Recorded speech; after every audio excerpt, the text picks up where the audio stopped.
Nii, aga mina võtan siis siit lahti ühe PowerPoint ettekande. Jagan ekraani. Nii, küsin nüüd teie käest, kas on ilusti näha? Ja. Kui kellelgi tekib probleem, et ei näe midagi või ei kuule, siis kuidagi andke märku, saab kirjutada chati või siis lihtsalt lõigake. Nii, aga et alustame siis otsast peale. Et esialgu me ei plaaninudki seda vooru teha, aga kuna meil on siis tulnud tagasi projektidest jääke, siis tänu sellele see nii-öelda lisavoor praegu aset leiab. Ja siit on siis ka näha, mis on selle vooru eelarve, et meil tõepoolest on avatud, seekord tavaliselt on meil ju kõik meetmed lahti või vähemalt suurem osa meetmetest avatud, aga kuna vahendeid on siis perioodi lõpus juba nii väheks jäänud, siis otsustati avada 2 meedet, mis on siis meede 2.1, kohalike traditsioonide hoidmine ja arendamine, mis on ka üks TASi populaarsemaid meetmeid, et siin on alati konkurents olnud ka kõige suurem ja kõige suurem huvi, selle tõttu siis see meede ka otsustati veel kord avada ja noorte meede on ka siis avatud. Ja ühtekokku siis on see siis ligi 250 000 eurot, mis me siis nüüd selles voorus soovime välja jagada projektidele. Nii, aga lähen siit edasi ja korraks veel siis ka toetuste abikõlblik piirkond, et veel siin nüüd praegu veel vana strateegia raames on siis vanades piirides piirkond ja peaaegu siis kogu Tartumaa, välja arvatud siis endine Rõngu ja Rannu piirkond ja siis ka Tabivere ja siit ülevalt Pala piirkond on siis need, mis hetkel veel siis meie voorudest taotleda ei saa ja muidugi Tartu linna piirkond ka ei saa. Küll aga saab Tartu linna maapiirkond meilt toetust taotleda. Aga kui teie asukoht jääb siia kuhugi piiri peale, siis kindlasti enne kui hakkate taotlust kirjutama, küsige meie käest veel täpselt üle, et siis saame vaadata küla täpsusega järgi, kus te asute ja kas te asute siis meie piirkonnas või mitte.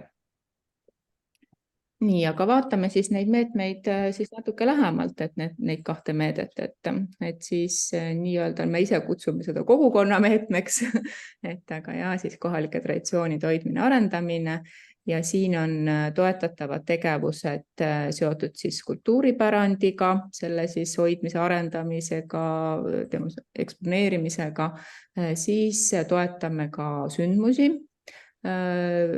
võib siis taotleda toetust uuenduslike ja või traditsiooniliste sündmuste elluviimiseks, sealhulgas siis ka Tartu kultuuripealinnaga seotud üritused. Siis on veel selle meetme alt toetatavad sotsiaalvaldkonna teenuste arendamine, erinevad kogukonnale suunatud projektid siis, kas need on siis mingid pilootprojektid, digitaalsete lahendustega seotud projektid, vabatahtlike kaasamine, aga just, et kogukond on siis oluline kasusaaja siin. Siis erinevad ka jällegi kultuuripealinna ettevalmistamisega seotud tegevused, kontseptsiooni arukad külad rakendamine, et Tartumaal me siis piloteerisime arukate külade kontseptsiooni rakendamist ja Meeriküla ja Luunja vald on siis ka arukate külade programmis, pilootprogrammis osalenud, aga kui nüüd on veel mõnel külal see mõte, et tahaks ka midagi sarnast teha, ehk siis töötada välja Arukaküla strateegia või rakendada mingit innovaatilist piloottegevust, et siis kindlasti saaks ka siit toetust taotleda. Ja avalikuks kasutuseks mõeldud objektide taristu arendamist ka siis samuti toetame. Maksimaalne toetussumma on 70 000 eurot ja minimaalne 2500 ja toetus saab siis taotleda maksimaalselt 80% ja 20% vähemasti peab siis olema oma finantseering. Ja toetuse saajad on siis mittetulundusühingud, sihtasutused, kohalikud omavalitsused ja ka Maaeluministeeriumi siis muuseumid, põllumajandusmuuseum näiteks, kes meil siin on. Nii, ja mis on siis abikõlblikud kulud, et sellest meetmest nüüd saab ehitada, saab osta sisustust, saab osta seadmeid, vahendeid, erinevat inventaari, siis ürituste korraldamisega seotud kulusid saab katta, saab teha koolitusi, seminare, õppereise, osaleda messidel, kultuurisündmustel, aga siin tuleb siis silmas pidada seda, et need nii-öelda üritustega seotud kulud ja turunduskulud ja sellised asjad on kõik siis nii-öelda need pehmed tegevused ja neid saab teha siis ainult ühisprojekti raames. Ja ühisprojektis peab siis olema taotlejal siis ka ühisprojekti partner, kellega koos siis neid tegevusi ellu viiakse. Ja ühisprojektil peab olema ka oma tegevuskava, mis siis minimaalselt võib olla 1 aasta, nii et kui mõttes on ühisprojekti teha, siis ühisprojekt peaks siis kestma 1 aasta ja seal siis peaks regulaarselt erinevaid tegevusi olema. Siis ehitistesse, ja seda juba sai räägitud, saab ka renoveerida ja ka projekteerimistööd võivad siis kuuluda projekti juurde, et kui on siis vaja ka projekteerida, et siis ehitamine ja projekteerimine koos võivad siis ka moodustada projekti tegevuse. Ainult projekteerimisele toetust küsida ei saa, aga kui see on üks projekti osa, siis nii-öelda ehitusprojektist, siis sellele saab ka toetust küsida. Ja projekti juhtimine ka jällegi on ainult ühisprojektide korral abikõlblik. Ja veel on siis võimalik ka teha vabatahtlikku tööd ja selle kaudu siis katta ka siis rahalist omafinantseeringut. Nii, siin on ka paar toredat pilti, on siin mõnest meie projektist, näiteks siin loometalgute projekt, võib-olla olete kursis, et need loometalgud või loovalla üritused tulevad peatselt jälle. Nii, aga see oli nüüd kogukonna meetmest nii-öelda nende tegevuste poole pealt, mida me toetame. Et ma räägin nüüd noorte meetme ka ära ja siis juba vaatame ka lähemalt liidermääruse alusel siis neid reegleid. Aga kui vahepeal on kellelgi küsimust, siis andke märku. Võime ka teha küsimused siis lõpus. Nii, noorte meede. Siin on siis toetatavad tegevused, mis on suunatud noorte ettevõtlikkuse edendamiseks ja praktiliste oskuste arendamiseks. Et on siis samuti ka siis väga palju selliseid just nagu pehmed tegevused, et noorte meetmes on meil päris palju ühisprojekte ka, et just siis neid erinevaid koolitusi ja laagreid ja üritusi teha, et investeeringute poole pealt saab siis toetust küsida ainult vahendite soetamiseks, et otseselt ehitustegevust noorte meetmest me ei toeta, aga kui on vaja näiteks mõnda ruumi korrastada või mõni sein üle värvida, et see ka siis sobib. Aga otseselt jah, et ehitada, et ehitusprojektiga noorte meetmesse ei ole mõtet tulla. Jah, et aga noorte meetme puhul on siis maksimaalne toetussumma oluliselt väiksem. Et kui kogukonna meetmes oli 70 000, siis noorte meetmes on see 15 000 ja minimaalne summa on sama 2500 ja toetus ka jällegi siis 80%, 20% peab siis olema oma finantseering. Ja hetkel on meil ka veel sees siis see nõue, et mittetulundusühingud ja sihtasutused siis on nii-öelda see lisakriteerium, et peab siis neil olema noorsootöö ka põhikirjaline eesmärk. Ja toetust saavad ka taotleda siis kohalikud omavalitsused. Ja abikõlblikud kulud on siis ka jällegi sellised koolitused, seminarid, õppereisid, uuringud, kõik, mis siis toetavad noorte ettevõtlikkuse arendamist ja praktiliste oskuste puhul erinevad töötoad, laagrid, koostöö ettevõtetega, investeeringute puhul siis sisustusseadmed, vahendid, projektijuhtimine taas jällegi ühisprojektide korral ja vabatahtlik töö ka siis jällegi võimalik. Ja nüüd saigi meetmetest selline üldpilt edasi antud, et nüüd räägime taotlemise protsessist. Et on võimalik siis TASi poolt saada ka nõustamist, et kui on siis veel nii-öelda küsimärgi all, et kuidas see idee siis täpselt sobitub või kontseptsiooni poolest veel soovite tuge, et siis on võimalik panna kirja siis nõustamisele ennast, et siis võib Triinuga ühendust võtta, Triin lehvitab siin. Ja tere kõigile ka minu poolt, et minu kontaktid on leitavad kõikidest meilidest, mis olen teile saatnud, plus ka kodulehelt, et jään ootama, kui kellelgi on nõustamise soovi, et saame kokku leppida sobiva ja kas siis nii koha peal, Zoomis, telefonis, kuidas iganes on mugavam. Ja ise mul läks vist meelest ära, et ma meid ei tutvustanud, et võib-olla kõik ei tunne, et mina olen Kristiina Tammet, see on Tartumaa Arendusseltsi tegevjuht ja minuga koos on siis minu kolleeg Triin Lepik, kes nõustab ja ka menetleb projekte. Et ja meil on kohe peatselt ka veel üks kolleeg veel tööle tagasi naasmas lapse puhkuselt, Eili Petkin, et võib-olla on ka teist mõned Eiliga kokku puutunud, et siis jah, et Eili siis ka ilmselt juba selle vooru raames ka asub ka menetlemistööga tegelema, et siis teate, et meiega siis saate ühendust võtta. Ja siis on jah, projekti kokkupanek ja projekti esitamine e-PRIAs. Et e-PRIAsse tuleb siis kasutaja teha, kellel seda veel ei ole ja saab siis sealt taotlust minna esitama, et siis saab siis valida sealt liider tegevusgrupi, kellel esitada ja vastava meetme. Ja siis, kui meie oleme taotlused, siis nüüd taotlemistähtaeg on 21. september. Kui meie on teie taotlused kätte saanud, siis me vaatame üle, kas kõik dokumendid on olemas, kas kõik väljad on ilusti täidetud ja juhul siis, kui on mingeid puudusi, siis me saadame teile sellise järelpärimise, kus on mõned küsimused ja siis palume seda projekti täiendada.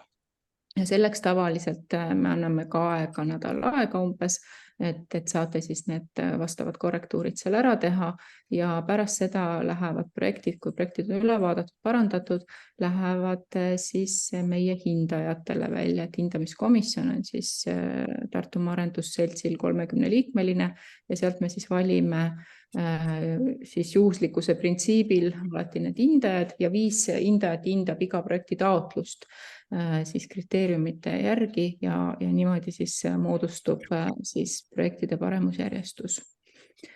Ja siis, kui projektid on hinnatud, siis Tartumaa Arendusseltsi juhatus kinnitab projektide paremusjärjestuse ja seejärel me esitame selle PRIAsse.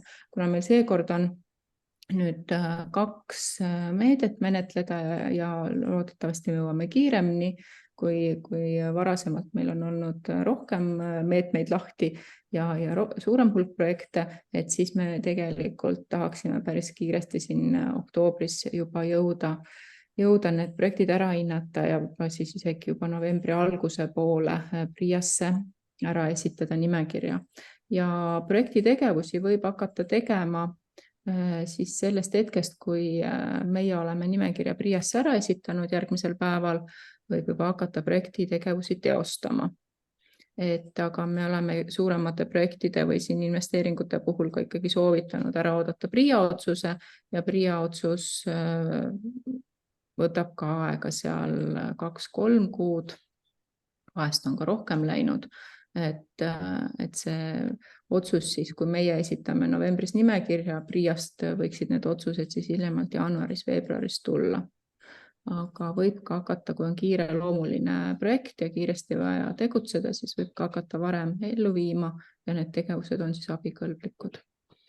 Ja kui on projekt ellu viidud, siis on taas e-PRIAs vaja esitada aruanne, kuludokumendid ja meie küsime ka siis seireandmeid siis selle jaoks, et vaadata, kuidas meie strateegia elluviimine läheb. Ma vaatan, et siin chatis on üks küsimus vist tekkinud.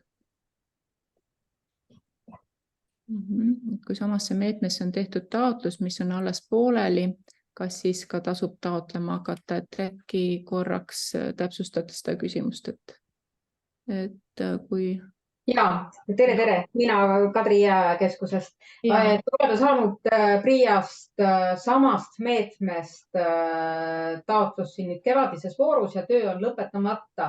Et kas siis aktsepteeritakse, kui me teeme uuele asjale ja samasse meetmesse taotluse või pigem oodatakse neid, kellel on nii-öelda laud puhas? Meil seda piirangut ei ole, et võite teha küll uue taotluse ka. Ja, et meil on küll olukordi, kus meil mitmeid projektid on siis, et midagi on töös veel ja juba taotletakse siis uut projekti, et otseselt meil see piiratud ei ole. Aitäh. Palun. Nii, aga siis liigume siit edasi.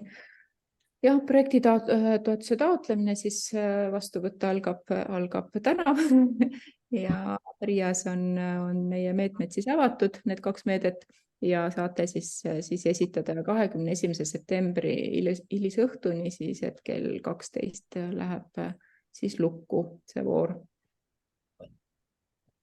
Ja kõik materjalid on olemas ka Tartumaa Arendusseltsi kodulehel, et kui te lähete sealt ja võtate taotlejale siis pealdisi lahti, siis absoluutselt kõik dokumendid on seal kenasti olemas, mis täita tuleb ja kindlasti siis pidage meeles, et täita tuleb ka Tartumaa Arendusseltsi projektikirjelduse vorm, et kummagigi meetmel on oma vorm, mis siis tuleb täita, see on Wordis ja see tuleks siis lisada sinna e-PRIA keskkonda üles laadida siis lisadokumentide lehele.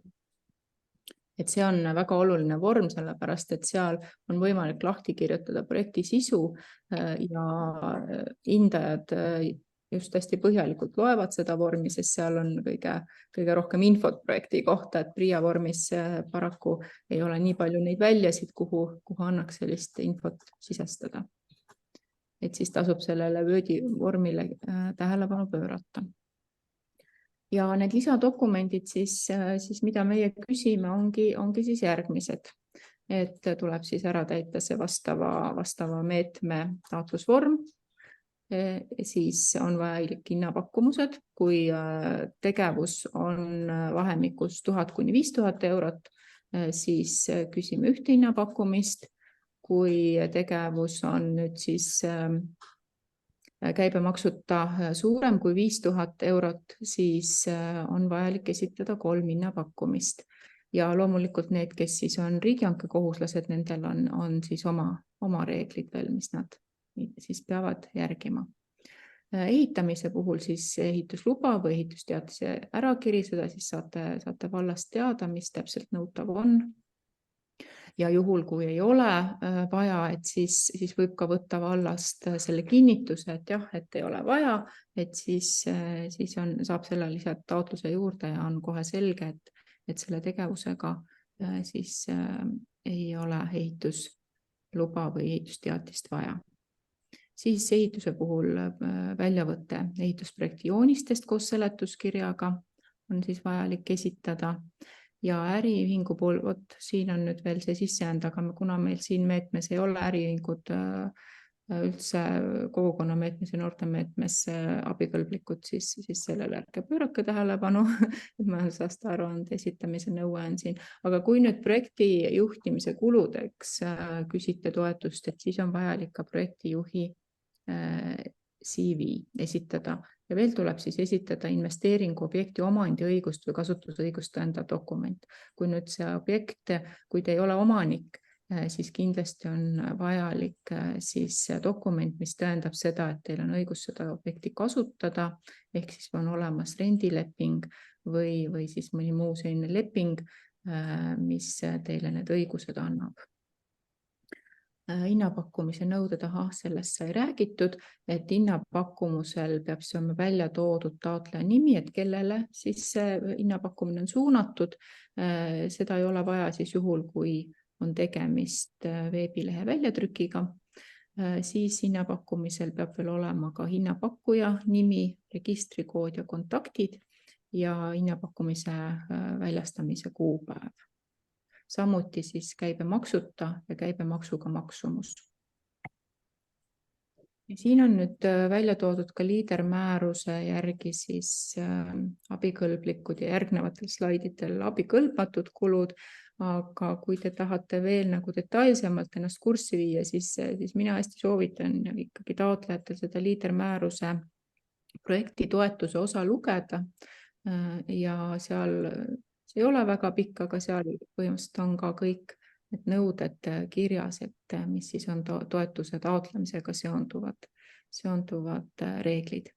Et aga korra siis veel käime need üle, et abikõlblikud on siis ehitamise kulud, sealhulgas siis projekteerimistööd, veevarustus, kanalisatsioon, elektrisüsteem ja sellega seotud kulud, siis seadmete, sisseseadete ostmine, liisimine ja ka paigaldamise kulud ja ka patendi, litsentsi, autoriõiguse, kaubamärgi omandamisega seotud kulud. Maastikusõiduki, veesõiduki ja välja arvatud nüüd laeva või mootorsõiduki ostmise ja liisimise kulud on abikõlblikud sellisel juhul vaid, kui selle sõiduki ostmise sihtotstarve on teenuse osutamine tegevuspiirkonnas. Ehk siis selle mootorsõidukiga peab siis osutama tegevuspiirkonnas mingit teenust. Infotehnoloogilise lahenduse ja tarkvara ostmise kulud on toetatavad, teostatavusuuringu kulud on toetatavad ja ka kasutatud masinaseadme või eriotstarbelise sõiduki ostmise ja liisimise kulud on toetatavad, kuid sealjuures tuleb siis ka järgida seda, et tõesti, et varem ei ole selle masina soetamiseks saadud toetusi, ehk siis see ei ole varasemalt toetusega ostetud, siis tuleb tõendada, et tema kasutusiga on siis suurem kui 5 aastat ja tuleb ka siis tõendada, et ta tõesti on ka odavam siis sellest uuest analoogsest masinast või seadmest. Ja nüüd mitteabikõlblike kulude osas on isegi 3 slaidi. Ma neid kõiki ei hakka võib-olla läbi isegi niimoodi käima, et saate siit lugeda, aga jah, et ei toetata maa ostmist, ehitise ostmist, käibemaksu juhul, kui taotlejal on võimalik taotleda selle tagastamist, siis riigilt sularahamaksed ei ole abikõlblikud, õigus- ja raamatupidamisteenuse kulud juhul, kui tegemist on kaudse abikõlbliku kuluga, siis on nad toetatavad, et kaudse kulu raames saab, et kaudset kulu saab siis küsida, kui on tegemist projektijuhtimisteenuse või projektijuhtimiskuluga ja sellelt siis saab arvestada siis kaudset kulu. Näiteks viivised trahvid ei ole toetatavad, stipendiumi kulutused, annetused, auhinnad, meened, kingitused, sellega on võib-olla kõige rohkem olnud neid küsimärke, sest ikka mõnes pehmes projektis, kus tehakse üritusi või ka konkursse ja tahetakse soetada neid auhindu või kingitusi, aga jah, siis on hea teada, et need ei ole abikõlblik kulu.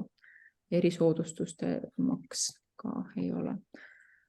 Siis sellele veel juhin tähelepanu, et eksperti ja projektijuhi töötasu ei saa ka siis maksta, kui tema olemasolevad tööülesanded on sarnased toetatava tegevusega. Näiteks on ka siin olnud küsimusi, et kas siin see kohe punkt 13 ütleb põhimõtteliselt sama, et kui näiteks kohaliku omavalitsuse inimene, kes töötab kohalikus omavalitsuses, tegeleb igapäevaselt noorsootööga, siis talle antud projekti raames, kui kohalik omavalitsus taotleb siin näiteks noorte projekti, siis talle näiteks ei saa maksta siis projekti juhtimistöötasu.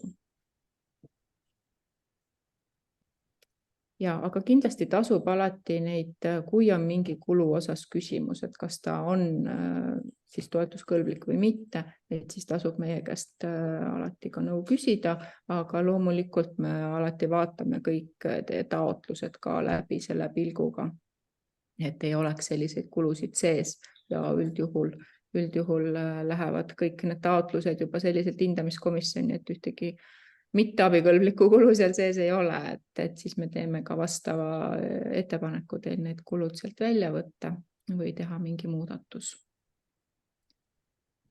Ja, et nii palju siis nendest mitte abikõlblikest kuludest. Jah, pehmetest tegevustest ka juba rääkisime, et need on siis valdavalt koolitus ja sellised teavitustöö ja turundustegevused, üritused, uuringud, õppereisid, et neid siis saab ellu viia, kuid selleks on siis vajalik ühisprojekt vähemalt siis 1-aastane. Ja kuna nüüd projektid tuleb kõik ellu viia, need projektid, mida praegu taotletakse ja mis rahastuse saavad, et nende elluviimistähtaeg on siis järgmise aasta lõpus, ehk siis seda elluviimise aega on päris vähe ka jäänud, et sellele tasub kindlasti tähelepanu pöörata projekti koostamisel, et mis on realistlik, et mida ma suudan 1 aastaga ellu viia, et kui see projekti otsus tuleb siin selle aasta lõpus ja järgmise aasta lõpus tuleb juba esitada PRIA-le kuluaruanne, siis tegelikult ongi ainult 1 aasta ju aega neid tegevusi teha. Et väga tagumine aeg ongi selleks ühisprojektiks nii-öelda. Ja kas keegi tahtis küsida midagi? Ei, vist ei olnud, korra nagu kuulsin. Ja võimalus on ka teadmussiirde projekti teha. See on siis koolitus- ja teavitustegevus, mis on suunatud piirkonna ettevõtjatele.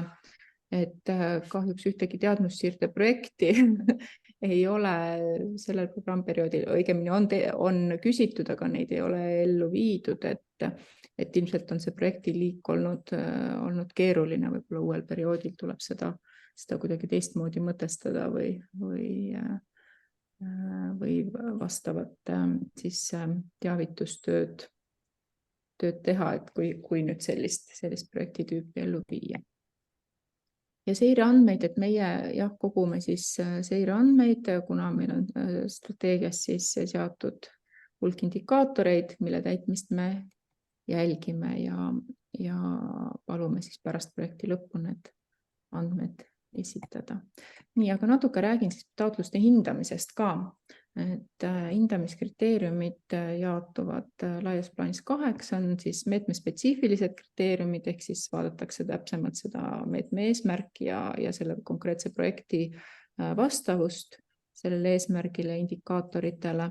Ja siis on sellised universaalsed kriteeriumid, mis on siis, kui hästi on eelarve põhjendatud, kas projektil on konkreetselt välja toodud tulemused, on see projekt elujõuline, milline on taotleja suutlikkus projekti teostada ja milline on siis vastavus TASi nendele horisontaalsetele printsiipidele, mis on siis uuenduslikkus, keskkonnasõbralikkus ja Tartumaa eripära komponent. Ja meil on siis meetmete puhul need indikaatorid ja sihttasemed, mida me jälgime erinevad ja kui siin nüüd ka vaadata, et siis indikaatorite täitmine annab päris palju punkte, et kindlasti soovitan neid indikaatoreid vaadata ja mõelda ka oma projektitaotlust, et kas on võimalik selliseid indikaatoreid täita, et võib-olla siin kõige rohkem see investeeringuobjektide puhul on see tulemusindikaator, et 20 püsikasutajat nädalas, et kui juba investeerida mingisse objekti, et siis oleks väga tore, kui seal on siis vähemalt 20 püsikasutajat nädalas, kes siis saavad sellest projektist siis seda projekti tulemust kasutada. Ja siin on toodud veel ka siis need numbrid, et me ka siis kogu perioodi peale on olnud siis plaanis 40 uut parendatud investeeringuobjekti, et need numbrid tegelikult on ka juba saavutatud. Ja kui nüüd mõelda ühisürituste peale, et siis seal võiks olla siis 100 osalejat ühe ühisürituse kohta, ehk siis need on mõeldud, et need on nagu sellised pigem veidi suuremad üritused. Ja noorte puhul on ka jällegi, tooksin selle sama asja välja, siin indikaatorite puhul jällegi see püsikasutajate arv, et jällegi, kui neid noorte tegevusvõimalusi parendada, et tõesti ka sellest, kas siis ostetakse mingeid seadmeid või vahendeid, et tõepoolest siis vähemalt 20 noort sellest neid siis kasutaksid nädalas, oleks siis hästi. Ja siin on ka jällegi noorte ettevõtlikkuse suunatud projektide arv, et mida me oleme siis hinnanud ja nendes osalevaid noori, aga need olid ka juba, kui me siin vahehindamist tegime strateegiale, et siis need olid päris kenasti täidetud. Et aga just, et seda püsikasutajate arvu võiks siis mõelda, kui projekti kirjutate. Ja infot, jah, siis meie kodulehel on kõik info olemas, ka e-PRIA juhend on olemas ja juhul, kui jääte siis hätta, siis andke märku meile. Ja soovime edukat taotlemist teile kõigile.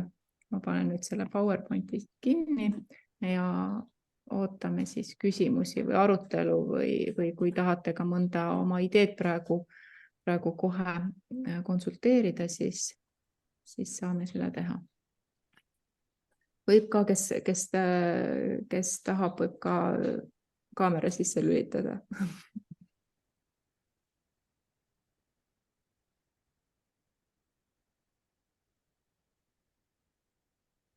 Nii, aga vist ei ole praegu kedagi, kes sooviks kohe midagi.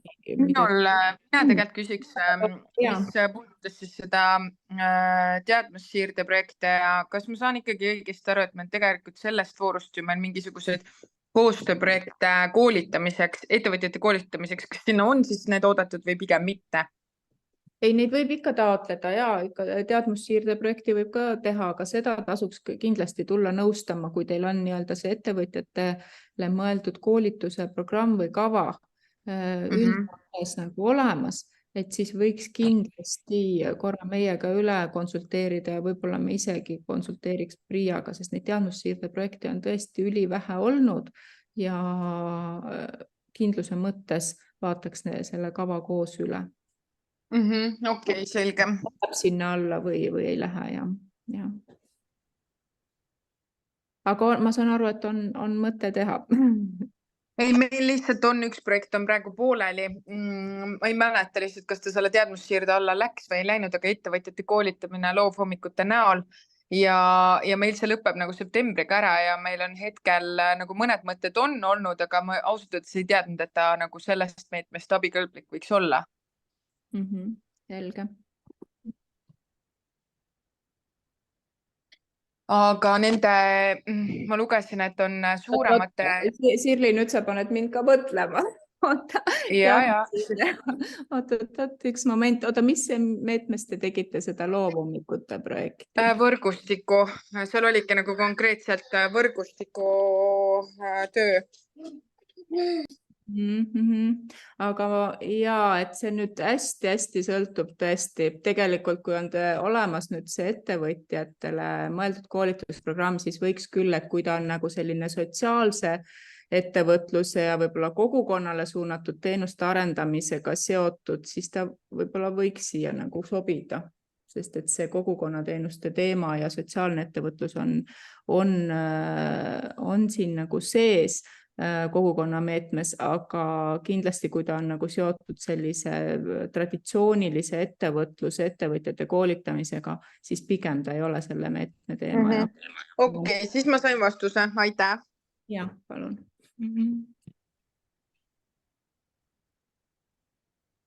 Meil on chatiga tulnud üks küsimus. Ragnar küsib, kas üks isik võib tulla 2 erineva MTÜ-ga taotlema erinevad projektid? Et ikka tohib, et lihtsalt samad projekti ei tohi esitada mitmesse meetmesse. Sellega piiranguid ei ole.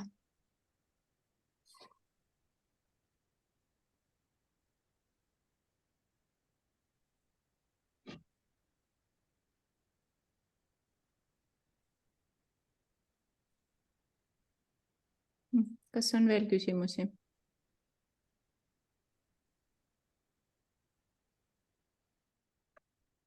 Minul selle Tartu 2024 projektidega tegelikult tekkis küsimus, et et mis seal all nagu ürituse läbiviimine küll, aga mis sellisel juhul abikõlblik on seal nagu, ma ei tea, lava rentimine või ülesehitamine või millised need tavalised kulud nagu on?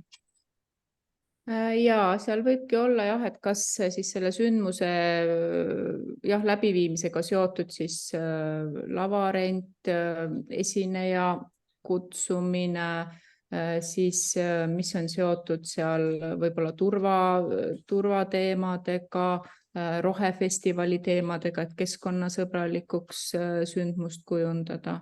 Mis iganes siis ühe sellise sündmuse korraldamisega seotud tegevused võivad olla. Aitäh!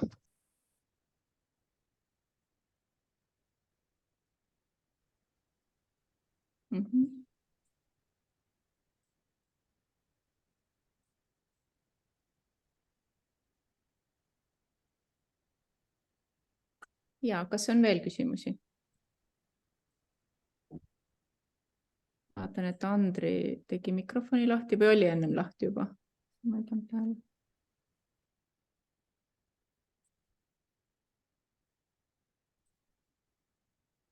Aga kui hetkel ei ole, siis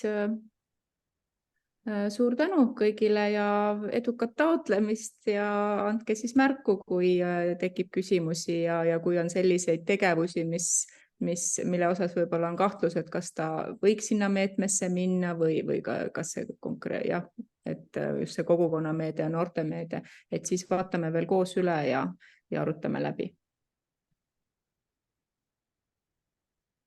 Aitäh ja toredat päeva!